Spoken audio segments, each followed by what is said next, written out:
Hello Kitty salah satu tokoh andalan dari perusahaan yang bernama Sanrio, penghasil intellectual property yang besar dari Jepang. Bahkan pasarnya sudah mengglobal. Mereka sudah berjuang sejak tahun 70-an dan mengalami jatuh bangun. Nah, ada satu kisah yang menarik tentang penciptaan si kucing ini. Di balik desainnya yang sederhana dan nampaknya gitu-gitu aja, ternyata Hello Kitty memiliki valuasi yang luar biasa banget, yaitu 5 juta US dollar dalam 1 tahun. Wow, angka yang sangat bombastis. Nah, ada apa sih? Yuk, tonton video ini.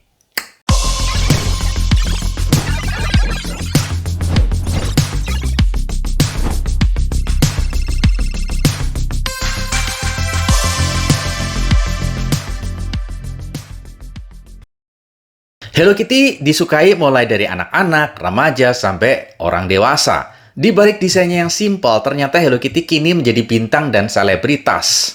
Bahkan disebut sebagai lisensor yang terbesar di dunia peringkat ke-6 sedunia. Dari sisi rambut sampai ke sepatu, dari makanan sampai desain pesawat, dari mainan sampai perhiasan, semuanya tentang Hello Kitty. Luar biasa sekali. Mungkin banyak dari kita tuh berpikir, Hello Kitty desainnya sederhana, tapi kenapa bisa begitu terkenal? Di luar Hello Kitty banyak sekali desain-desain yang kompleks, yang detail, yang realis. Namun, nasibnya nggak sama. Kenapa bisa? Nah, justru dari desain Hello Kitty yang gitu-gitu aja, itu ternyata yang menjadi daya tarik buat masyarakat. Jadi, jangan remehkan power of gitu-gitu aja. You what? Hello Kitty saya amati sebagai salah satu IP yang sangat memperhatikan hakikat. Papa Suji, demikian sebutannya dari kreator atau man behind the cat. Pada saat itu, Papa Suji ingin merancang sebuah IP atau karakter gitu ya, dan dia ingin mengangkat pet atau hewan peliharaan. Nah, dari survei dan top of mind, yang pertama tuh adalah binatang yang disebut anjing. Papa Suji melihat kalau hewan anjing ini nggak diterima di semua keyakinan. Ada keyakinan tertentu yang kurang nyaman dengan hewan ini sebagai salah satu ikon atau karakter.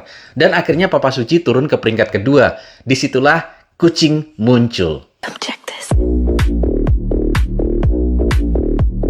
Nah, kemudian banyak sih style atau gaya untuk menggambar ya. Mulai dari gambar yang kompleks, gambar yang lebih realis. Namun Papa Suji memilih gambar yang simple. Seperti ini. Kucing berwarna musli putih yang matanya itu blok seperti lingkaran, kemudian ada hidungnya sederhana, kemudian ada kumisnya cuma 6 helai, pakai pita, dan so simple pada intinya.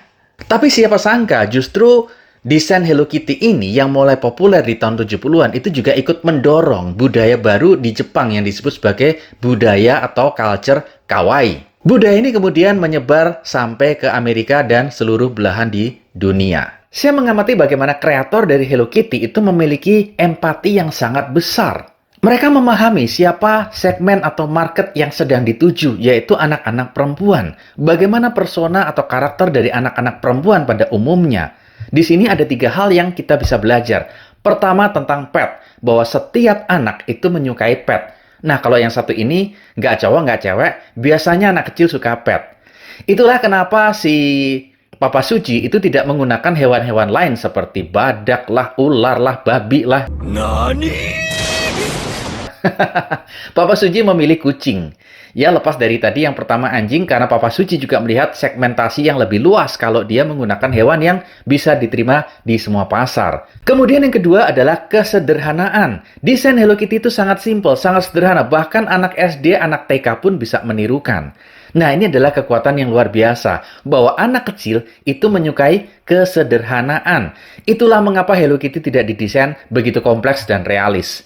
Karena memang ditujukan untuk anak-anak. Yang ketiga adalah hal-hal yang bersifat girly, pinky, atau bahkan aksesoris yang mencolok. Anak-anak kecil perempuan itu biasanya pada umumnya menyukai warna-warna demikian. Begitu pula dengan aksesoris yang mencolok. Dan kalau kita perhatikan, Hello Kitty itu mempresentasikan karakter anak perempuan.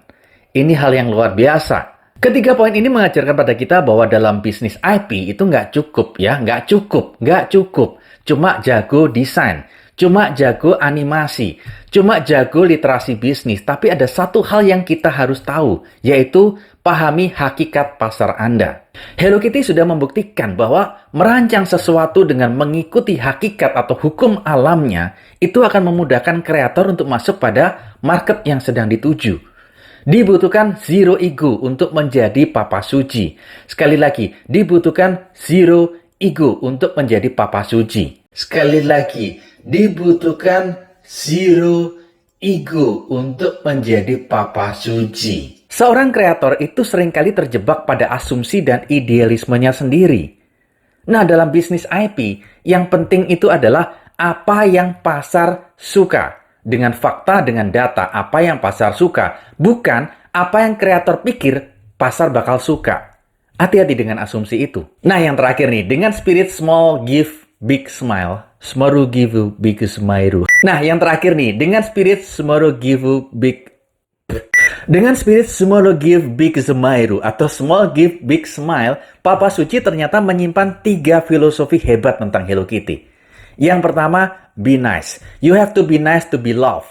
Artinya, jadilah karakter, jadilah orang-orang yang nice, yang baik. Nah, demikianlah karakter Hello Kitty yang selalu friendly, suka menolong, gemar menabung, baik hati, dan hal-hal semua yang baik. Sehingga Hello Kitty itu punya banyak teman. Itu pesan yang pertama dari Papa Suji. Yang kedua adalah pita merah atau red ribbon yang dipakai si Hello Kitty. Pita di sini menggambarkan human connection, hubungan antar manusia. Harapannya adalah Hello Kitty menjadi salah satu bagian konektor antar manusia. Menarik sekali. Dan yang ketiga adalah filosofi tanpa mulut.